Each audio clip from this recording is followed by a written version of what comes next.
Active and passive voice. और जो voice होती है बेटा वो आपकी दो प्रकार की होती है, ठीक है। कौन कौन सी? एक्टिव और पैसिव। एक्टिव वॉइस और पैसिव वॉइस। तो जो एक्टिव वॉइस होता है बेटा इसमें जो है सब्जेक्ट यानी कि कर्ता, ठीक है, सब्जेक्ट को ही क्या किया जाता है? प्रधानता दिया जाता है, ठीक है। एक्टिव में किसको प्रधानता दिया जाता है? सब्जेक्ट को दिया जाता है। और पैसिव में आपको कर्म, कर्म यानी कि ऑब्जेक्ट, ठीक है बेटा, ऑब्जेक्ट को प्रधानता दिया जाता है। बात समझ में आई?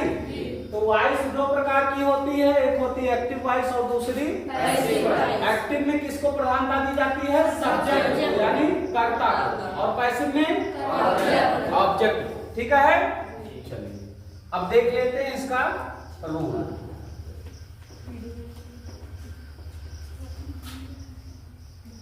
जो एक्टिव में आपका फार्मूला बनता है, एक्टिव में एक सब्जेक्ट होता है, ठीक है बेटा, और हेल्पिंग वर्ब होता है और नहीं भी होता, ठीक है। एक्टिव में जरूरी नहीं है कि हेल्पिंग वर्ब होता है और नहीं भी होता, ठीक है। कुछ सेंटेंस आपको ऐसे मिलेंगे जिनमें हेल्पिंग वर्ब नहीं होगा, जैसे प्रेजेंट इंडेफिनिट मिलेगा, ठीक है। प्रेजेंट इंडेफिनिट के अफर्मेटिव में हेल्पिंग वर्ब नहीं लगता, ठीक है। फिर आपको क्या होगा? फिर आपका वर्ब होगा और फिर क्या होगा? ऑब्जेक्ट। ये आपका एक्टिव में हो जाएगा, क्लियर। और जो पैसिव वॉइस बनेगा बेटा, जो पैसिव बनेगा आपका, उसमें आपको क्या चाहिए? उसमें सब्जेक्ट चाहिए, फिर आपको हेल्पिंग वर्ब चाहिए, फिर आपको वर्ब का थर्ड फॉर्म चाहिए, ठीक है। हमेशा पैसिव में वर्ब का थर्ड फॉर्म लगेगा, इस बात को आपको याद रखना है, ठीक है। तो आपको क्या चाहिए? सब्जेक्ट चाहिए, फिर हेल्पिंग वर्ब चाहिए, फिर वर्ब का थर्ड फॉर्म चाहिए, उसके बाद आपको चाहिए बाई और फिर, ठीक है। तो जिसका जो सब्जेक्ट होता है, एक्टिव का जो सब्जेक्ट होता है बेटा, वो पैसिव में क्या बन जाता है? ऑब्जेक्ट बन जाता है, ठीक है। जो यहाँ पर सब्जेक्ट होगा वो पैसिव बनाते समय क्या बन जाएगा? ऑब्जेक्ट बन जाएगा। और यहाँ पर जो ऑब्जेक्ट होगा बेटा, वो पैसिव बनाते समय क्या बन जाएगा? सब्जेक्ट बन जाएगा। क्लियर हो गया?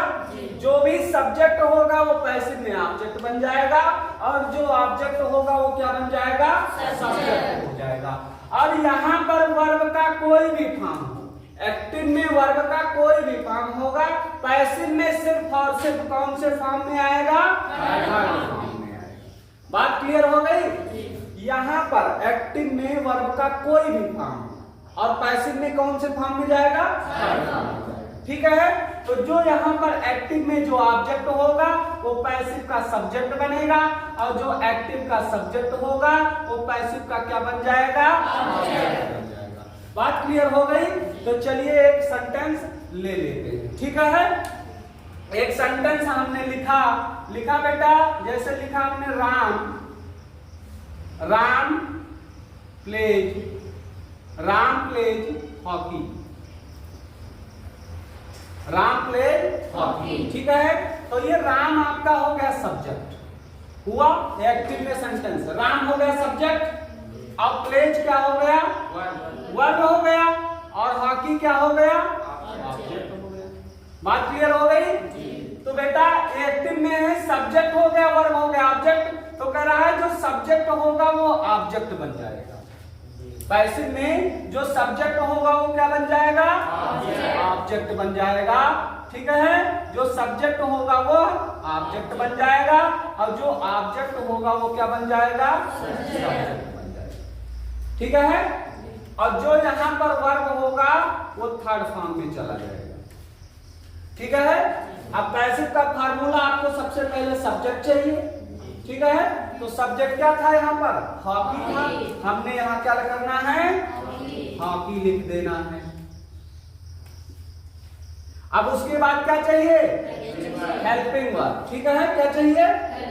अब आपको देखना है कि यहाँ पर जो वर्ब, हेल्पिंग वर्ब डिसाइड करने के लिए आपको वर्ब पहचानना पड़ेगा। यहाँ पर वर्ब दिया गया, यही तो वर्ब है। अब वर्ब की फॉर्म देखनी पड़ेगी, कौन से फॉर्म में वर्ब लगा हुआ है। तो बेटा जिन वर्ब के लास्ट में यस या ईएस लगा होता है वो वर्ब का फर्स्ट फॉर्म होता है। देखो यहाँ प्ले लिखा है और प्ले में यस लगा हुआ, लगा है प्लेज, प्लेज लिखा है ना।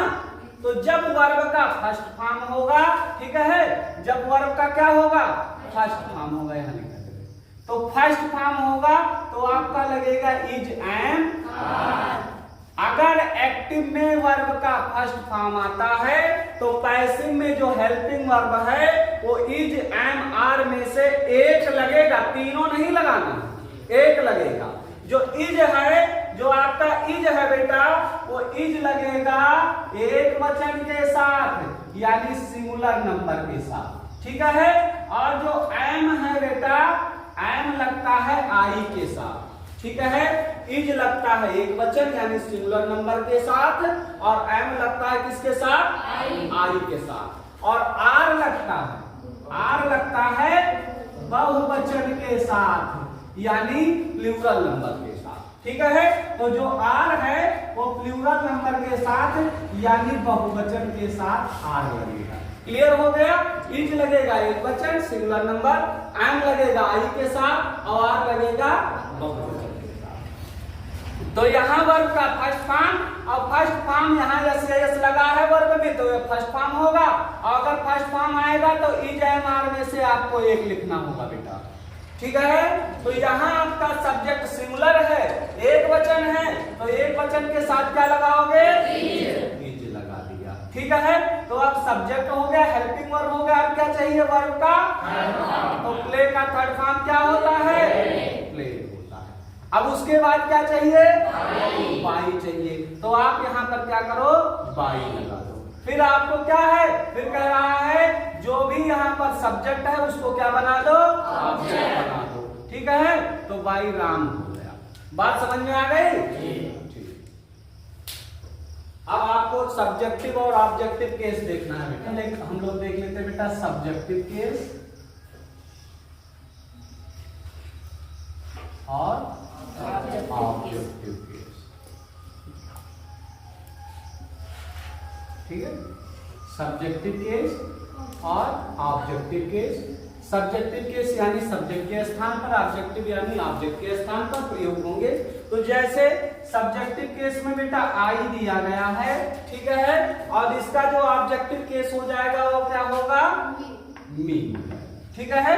तो आई के बाद वी, और वी का क्या होगा, आई वी यू, यू दे, ठीक है, ही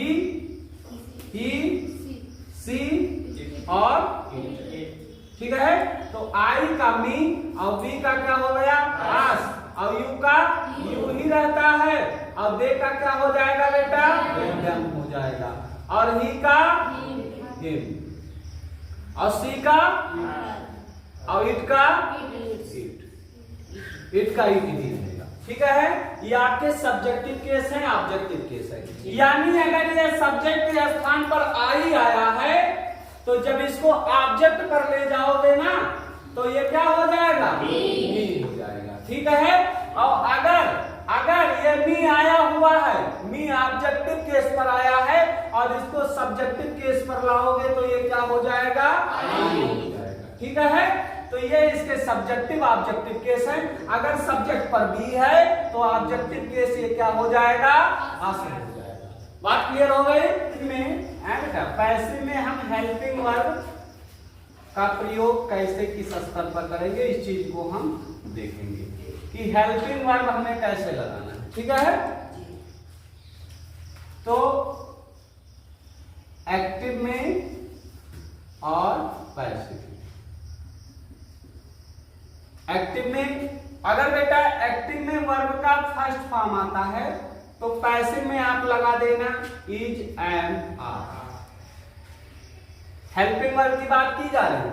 अगर एक्टिव में वर्ब का फॉर्म पहचानना पड़ेगा आपको। अगर वर्ब का फर्स्ट फॉर्म है तो पैसिव में लग जाएगा इज एम आर। अगर एक्टिव में वर्ब का कौन सा फॉर्म है, सेकंड फॉर्म है, तो पैसिव में वाज या वर। क्लियर है।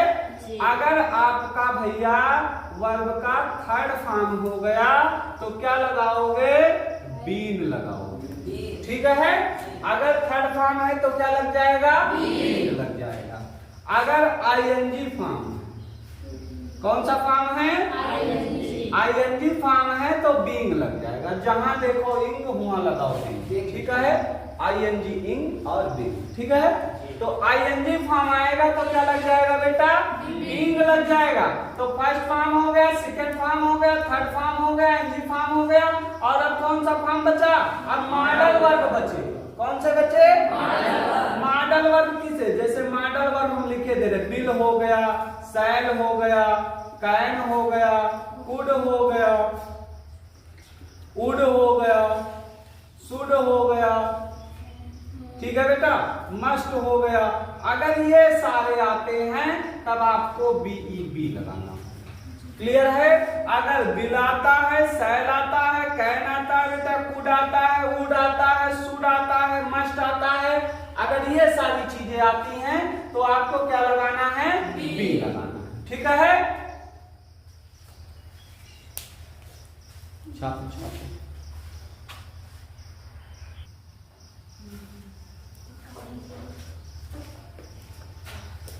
तो देखिए बेटा, लिखा हुआ है मोहन राइट्स अ लेटर।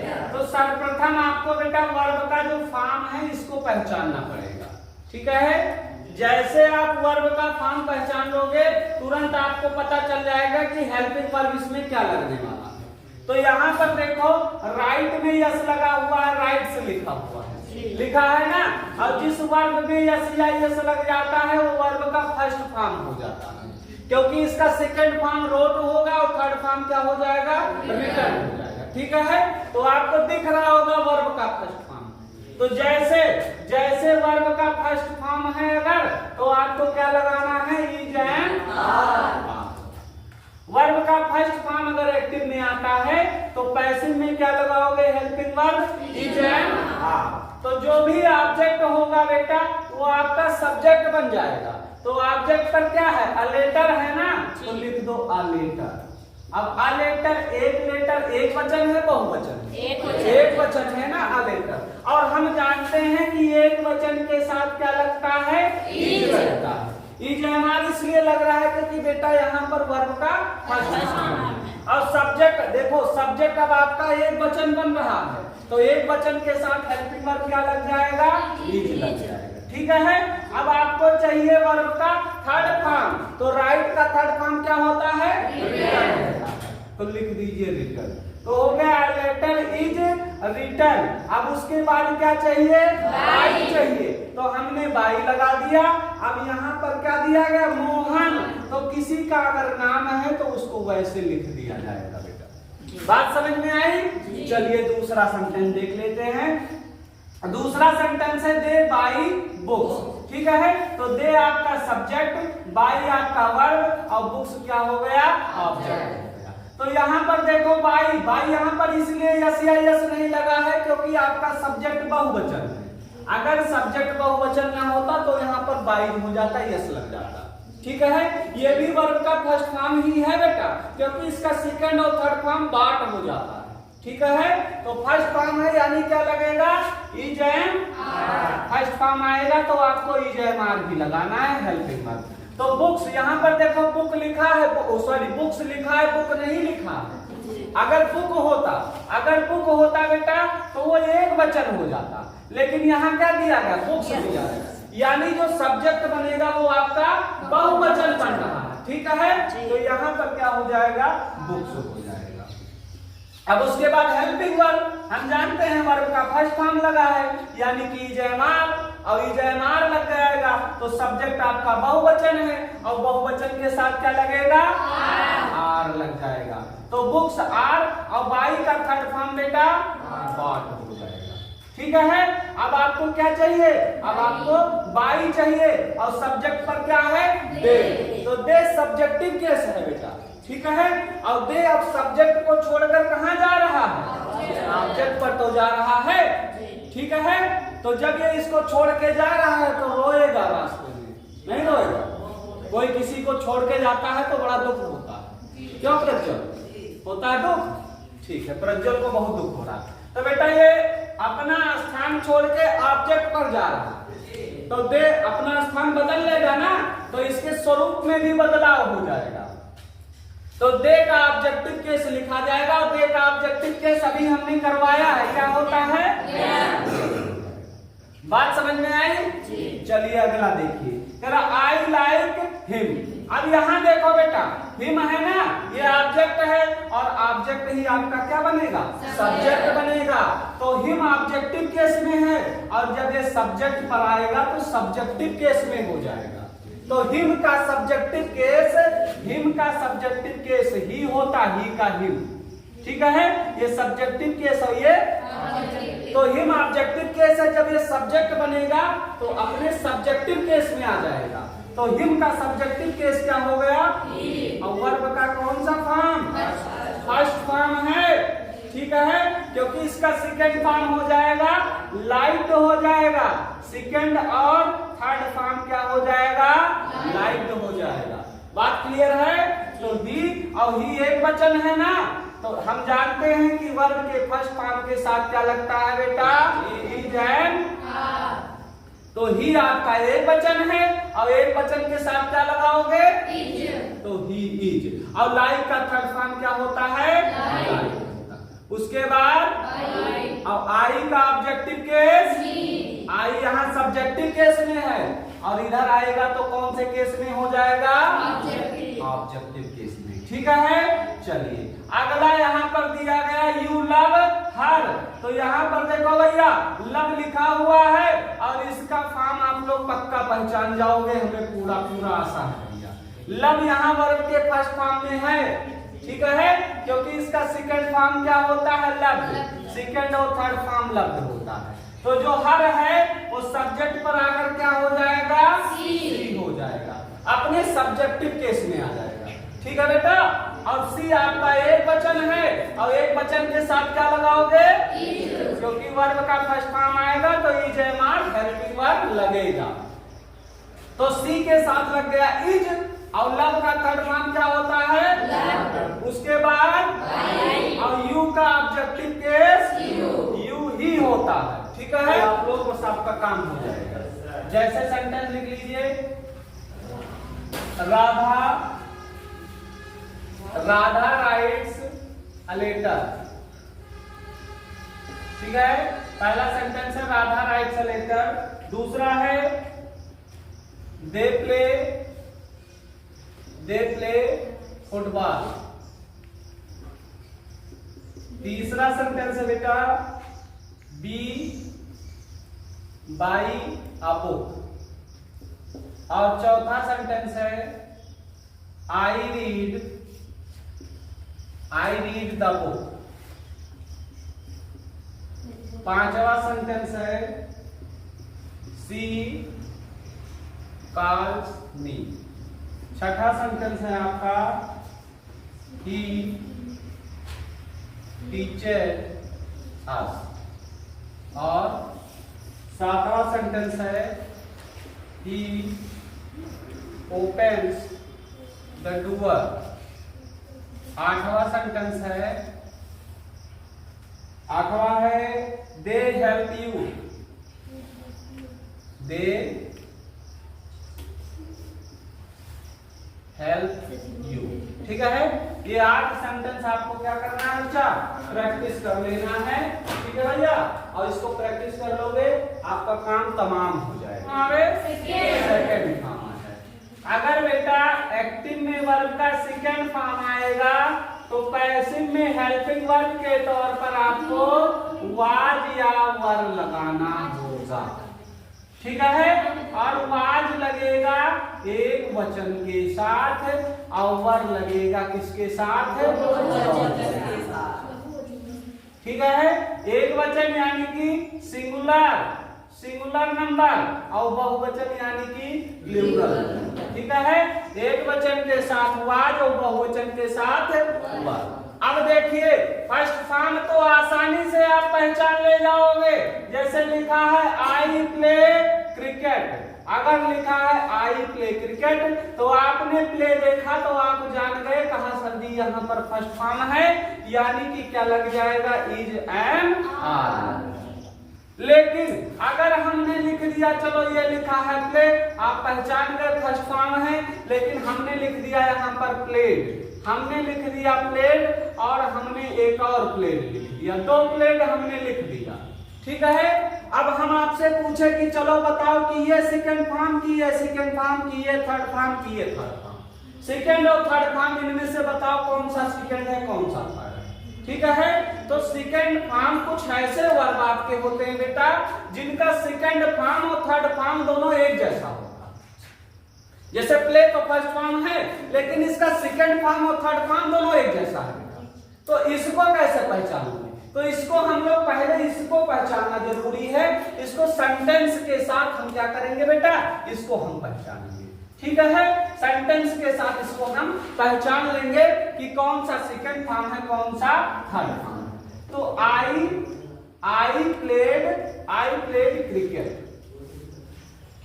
ठीक है, और दूसरा लिखा है आई हैव प्लेड क्रिकेट। अब बेटा देखो दोनों सेंटेंस एक ही हैं लेकिन इनमें दोनों में थोड़ा सा अंतर दिख रहा होगा आपको, थोड़ा सा अंतर दिख रहा है। क्या है अंतर? यहां पर देखो हेल्पिंग वर्ब नहीं लगा है और यहां हेल्पिंग वर्ब लगा है ना, तो बस इतना सा अंतर है सेकंड और थर्ड फॉर्म में। जिसमें हेल्पिंग वर्ब नहीं लगा है, सब्जेक्ट और वर्ब के बीच में अगर हेल्पिंग वर्ब नहीं है, देखो हेल्पिंग वर्ब नहीं है ना, कि है कहीं? और यहाँ हेल्पिंग वर्ब है। तो जिसमें जिस सेंटेंस में हेल्पिंग वर्ब नहीं लगा है वो वर्ब का सेकंड फॉर्म। ठीक है, और जिसमें हेल्पिंग वर्ब लगा है वो वर्ब का, क्योंकि बेटा आपका हैज, हैव और हैड के साथ, हैज हैव हैड के साथ वर्ब का थर्ड फॉर्म आता है। इस बात को याद रखिए। ठीक है, हैज हैव हैड के साथ वर्ब का थर्ड फॉर्म आता है। ठीक है, तो जब हेल्पिंग वर्ब लगा होगा, अगर हेल्पिंग वर्ब लगा होगा तो वर्ब का थर्ड फॉर्म। और देखो यहाँ हेल्पिंग वर्ब नहीं लगा है, कि लगा है? नहीं लगा है बेटा, तो ये वर्ब का कौन सा फॉर्म हो गया? सेकंड फॉर्म हो गया। बात क्लियर हो गई? तो चलिए इसको बना लेंगे बेटा।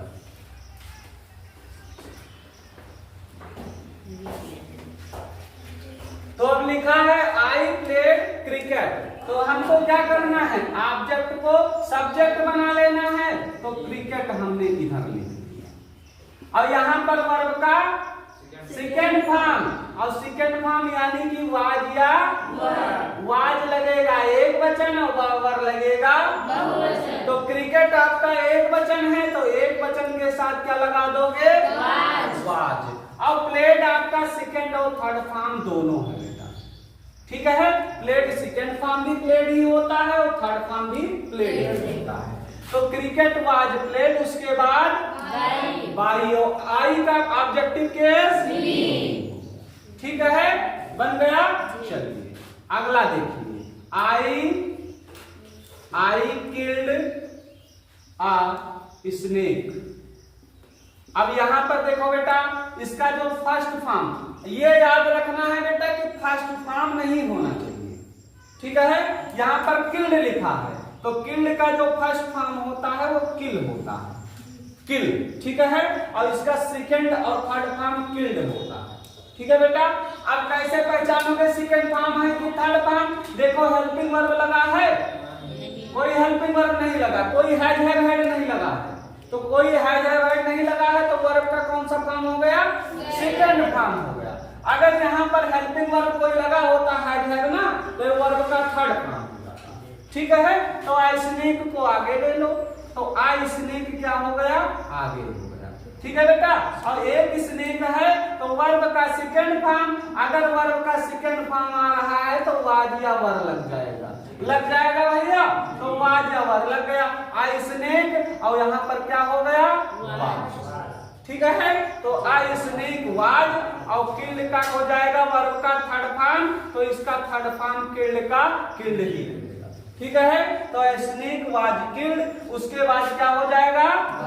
बाई। और आई का क्या होगा? मी हो गया। ठीक है, चलिए अगला सेंटेंस देख लीजिए। जैसे दिया गया है सी सैंग अ सॉन्ग। ठीक है बेटा। तो जो sang दिया गया है ना, इसका जो फर्स्ट फॉर्म है वो सिंग होता है, और सेकंड फॉर्म क्या होता है, sang, और थर्ड फॉर्म क्या होता है, संग होता है। ठीक है, sing first form, sang second form, और संग क्या है, थर्ड फॉर्म। ठीक है बच्चा। अब देखो यहाँ पर मामला ऐसा है, देखो बच्चा, यहाँ पर फर्स्ट फॉर्म सिंग है, फर्स्ट फॉर्म नहीं लिखा है, और सेकंड और थर्ड में कंफ्यूजन याद नहीं है, तो देख लो हेल्पिंग वर्ब तो नहीं है। अगर हेल्पिंग वर्ब नहीं है और फर्स्ट फॉर्म भी नहीं है तो वर्ब का सेकंड फॉर्म ही होगा। ठीक है, तो sang वैसे सेकंड फॉर्म होता है, लेकिन पल भर के लिए अगर आप भूल गए हैं तो थोड़ा सा दिमाग लगा लीजिए। ठीक है, क्योंकि परीक्षा में तन मन और धन तीनों चाहिए। ठीक है भैया, तन भी चाहिए, मन भी चाहिए, और इतने साल की पढ़ाई का सब कुछ निचोड़ आपको वहां दिखाना है। ऐसा नहीं है कि जो सेंटेंस हमसे नहीं बन रहा है उसको हम नहीं करेंगे, उसको भी करेंगे। मजा तो तब आएगा जब जो तुम नहीं जानते उसको करके आओ, उसमें नंबर मिल जाए, तभी तो पढ़ाई का मजा है। ठीक है बेटा, उन प्रश्नों को करना है, छोड़ के इतने साल से पढ़ते चले आ रहे हो, इतना तो कॉमन सेंस आ ही गया होगा बेटा कि आप जो सेंटेंस नहीं है उसमें थोड़ा सा दिमाग लगा के उसको बना दो, हो सकता है सही हो जाए।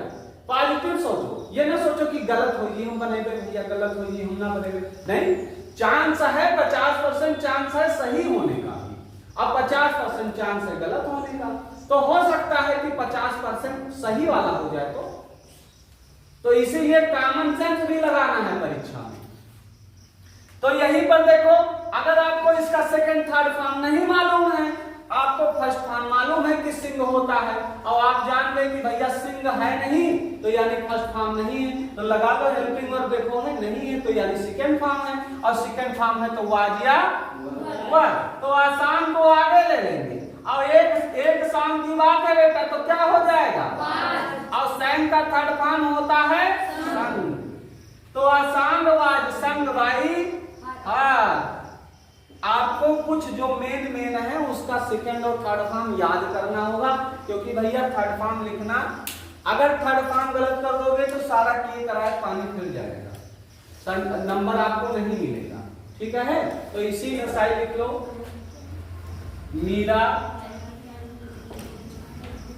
मीरा रोट अ लेटर, ये रोट इसका सेकंड फॉर्म है, इसका थर्ड फॉर्म बेटा रिटर्न हो जाएगा, इसका थर्ड फॉर्म क्या हो जाएगा, रिटर्न हो जाएगा। दूसरा सेंटेंस आपका है the hunter killed, the hunter मतलब शिकारी होता है, the hunter killed a dear.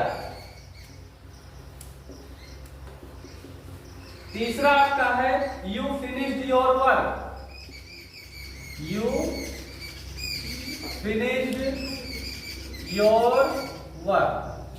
ठीक है, चौथा प्रश्न है बेटा कि शी फिनिश्ड द वर्क, एक ही चीज, चलो कोई बात नहीं बना लेना, she finished the work.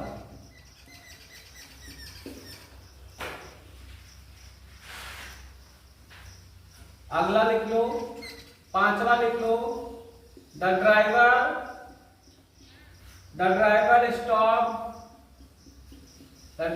Stop the train. ठीक है, ये 5 सेंटेंस है, और दे दें बस।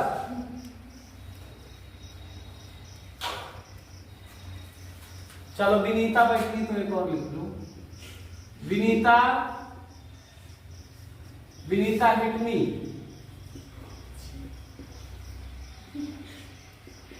विनीता हिट मी, क्यों विनीता? सातवा है आई टोल्ड देम। ठीक है, इसको छापो जल्दी। इधर देखो, अब अगर बेटा वर्ब का थर्ड फॉर्म आ जाएगा, अगर थर्ड फॉर्म आएगा तो आपको क्या लगाना है, बी लगाना है। ठीक है, याद रखना थर्ड फॉर्म हमेशा किसके साथ आएगा, हैव और इन्हीं तीनों के साथ वर्ब का थर्ड फॉर्म आएगा। अगर ये हेल्पिंग वर्ब के तौर पर लिखे हुए हैं हैज, हैव, हैड, तो समझ जाना कि वर्ब का कौन सा फॉर्म है भैया, थर्ड फॉर्म लगा हुआ है। लेकिन हैज और हैव अलग है और हैड जो है ये अलग है। ठीक है, हैज हैव आपस में बदलाव कर लेंगे सब्जेक्ट के अनुसार, लेकिन हैड जो है ना ये एक वचन के साथ भी, सिंगुलर के साथ भी हैड लगेगा और प्लूरल के साथ भी हैड लगेगा। ठीक है, सिंगुलर के साथ हैज लगेगा, याद रखना, सिंगुलर के साथ हैज और प्लूरल के साथ हैड। लेकिन हैड वाले में ऐसा नहीं है, हैड एक वचन के साथ भी लगेगा और बहुवचन के साथ भी हैड लगेगा, यानी कि सिंगुलर के साथ भी हैड और प्लूरल के साथ भी हैड ही होगा। ठीक है, लेकिन हैज एक वचन के साथ, सिंगुलर के साथ और हैव प्लूरल के साथ, इस चीज को आपको याद रखना है। तो चलिए देखते हैं सेंटेंस। सेंटेंस आपका बेटा कि I have finished my work. ठीक है, अब देखो यहां हैव मिल गया और जैसे हैव मिल गया ये वर्ब का कौन सा फॉर्म हो गया, थर्ड फॉर्म। और थर्ड फॉर्म आएगा तो क्या लगाओगे, ये ऑब्जेक्ट है आपका, सब्जेक्ट बनेगा तो हो जाएगा माई वर्क। अब यहां पर आई था तो हैव लगा हुआ था, आई था तो क्या लगा था, अब माई वर्क है, एक वचन है सब्जेक्ट, तो हैव बदल के हैज हो जाएगा, क्योंकि अभी हमने बताया बेटा हैज लगेगा एक वचन के साथ और हैव लगेगा बहुवचन के साथ। ठीक है, तो आई बहुवचन था तो हैव लगा था, अब माई वर्क एक वचन है तो क्या लग जाएगा, हैज लग जाएगा। ठीक है, माई वर्क हैज, और उसके बाद बीन, तुरंत बीन लगेगा, has been, had been, had been. ठीक है, याद रखना है हैज हैव हैड जैसे आए पैसिव में उसके साथ तुरंत बीन लगा देना है। ठीक है, तो माई वर्क हैज बीन, और ये ऑलरेडी वर्ब का थर्ड फॉर्म है, हैज हैव हैड के साथ वर्ब का थर्ड फॉर्म ही आता है। ठीक है भैया, तो माई वर्क हैज बीन और क्या हो जाएगा, फिनिश्ड का फिनिश्ड हो जाएगा। उसके बाद बाई और आई का ऑब्जेक्टिव केस क्या होता है, ठीक है, समझ में आया। चलिए अगला सेंटेंस देखते हैं। अगला सेंटेंस है I have written a story. I have written a story. अब देखो यहां पर हैव दिया है क्लियर है वर्ब का थर्ड फॉर्म। ठीक है बेटा, अब आपको ऑब्जेक्ट ले लेना है, तो आई स्टोरी आ गया आगे, तो आई स्टोरी हो गया। अब आई था तो हैव लगा था, अब सब्जेक्ट आपका एक वचन बन गया, आई स्टोरी बन गया, तो आई स्टोरी के साथ क्या लगेगा, हैज लग जाएगा, और उसके बाद बीन, और ऑलरेडी थर्ड फॉर्म में ये वर्ब होता है आपका बेटा, तो रिटर्न का रिटर्न हो जाएगा, और बाई और आई का मीन हो गया। ठीक है, सेंटेंस आपका बन गया। अगला है I had done the work. I had done the work. ठीक है, तो अब यहां देखो हैड लगा है बेटा, लेकिन जो हैड होता है बेटा ये आपका एक वचन नहीं होता, बहुवचन, यानी कि एक जो है सिंगुलर नंबर के साथ और प्लूरल नंबर के साथ, दोनों के साथ हैड लगेगा। इसमें कोई बदलाव आपको नहीं करना है, चाहे सब्जेक्ट आपका एक वचन बने चाहे सब्जेक्ट बहुवचन बने, दोनों के साथ आपको हैड ही लगाना है। तो द वर्क हमारा है, इसको सब्जेक्ट बना लेंगे तो हो जाएगा द वर्क। और अब हमें कोई टेंशन नहीं है, क्योंकि हैड वाले सिचुएशन में वही हैड का हैड ही रह जाता है, और हैड लिखा तो उसके बाद अब क्या लिखोगे, बीन लिखोगे। और ऑलरेडी इनके साथ हैज हैव हैड के साथ हमेशा वर्ब का थर्ड फॉर्म ही होगा, तो ये थर्ड फॉर्म है, तो हमें थर्ड फॉर्म लगाने की कोई जरूरत नहीं, वही का वही उतार लेंगे। तो the work had been done by I का बन गया सेंटेंस। ठीक है बच्चा, चलिए लिखिए he has broken my window. He has broken my window. अगला है विपुल has paid the bill. Vipul has paid the bill. अगला सेंटेंस है I have eaten a burger. Burger का नाम सुन के मुंह में पानी आ गया। आप लोग को भी आया है? तो ये ऐसा लग रहा है कभी खाए नहीं होते।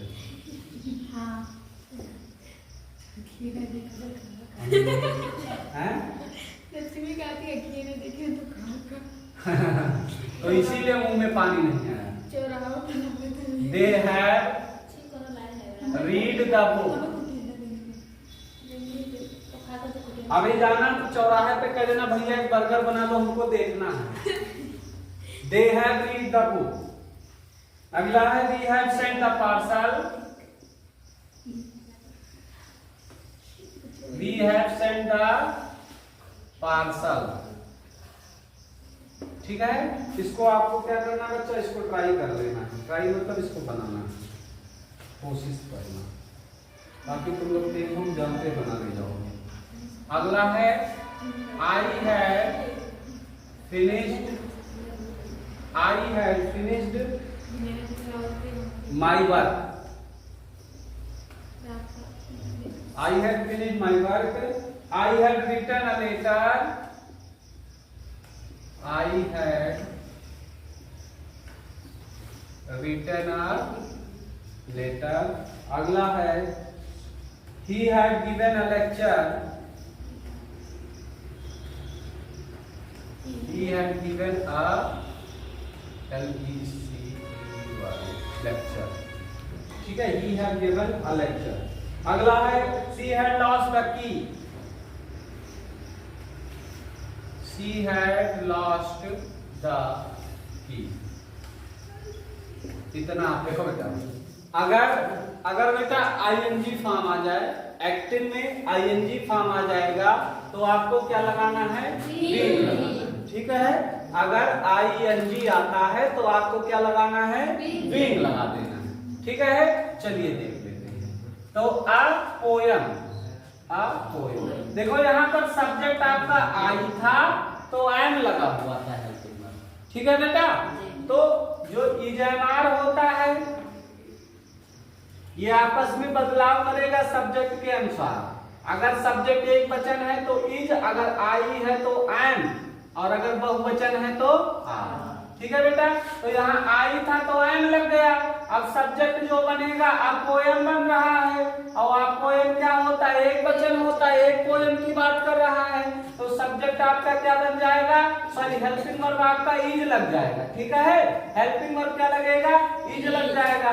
तो अ पोएम इज, और यहाँ देखो आईएनजी फॉर्म लगा है, राइटिंग इंग आ रहा है, और जैसे इंग देखो तुरंत बिंग लगा दो।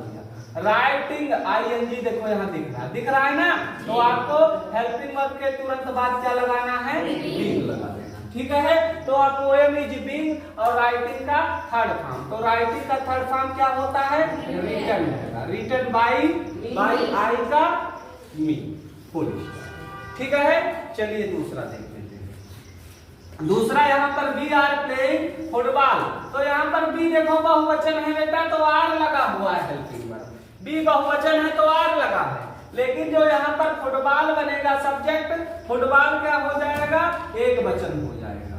अब एक वचन के साथ क्या लगा दोगे? इज लगा दोगे, तो फुटबॉल इज। और यहाँ पर देखो आईएनजी फॉर्म लगा है, प्लेइंग आईएनजी फॉर्म है ना, तो यहीं पर क्या हो जाएगा? बीइंग हो जाएगा।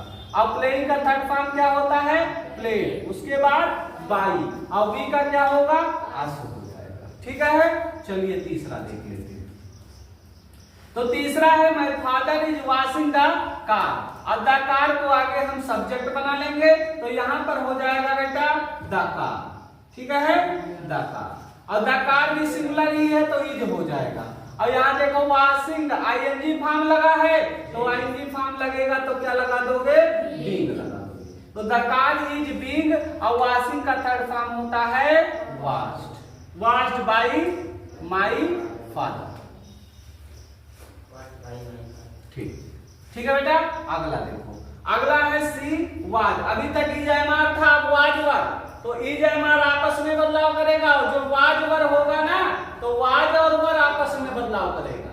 ठीक है। अगर एक वचन है तो वाज लगेगा, अगर बहुवचन है तो वर हो जाएगा। इस बात को ध्यान देना है। तो नॉवेल जैसे वाज और वर, वाज और वर, तो वाज एक वचन के साथ लगेगा और वर आपका बहुवचन के साथ लगेगा। ठीक है। तो अनॉवेल आपका सब्जेक्ट बन जाएगा बेटा, तो हो जाएगा अनॉवेल। ठीक है।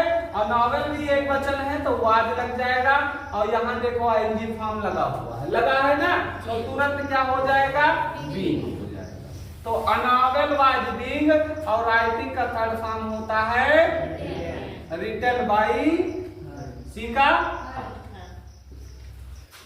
चलो देखो बच्चा, देखो बेटा, अगर मॉडल वर्ब आ जाए, मॉडल वर्ब आपका होता है will, shall, can, could, would, should, must, may, might. ठीक है। ये सारे आपके मॉडल वर्ब होते हैं।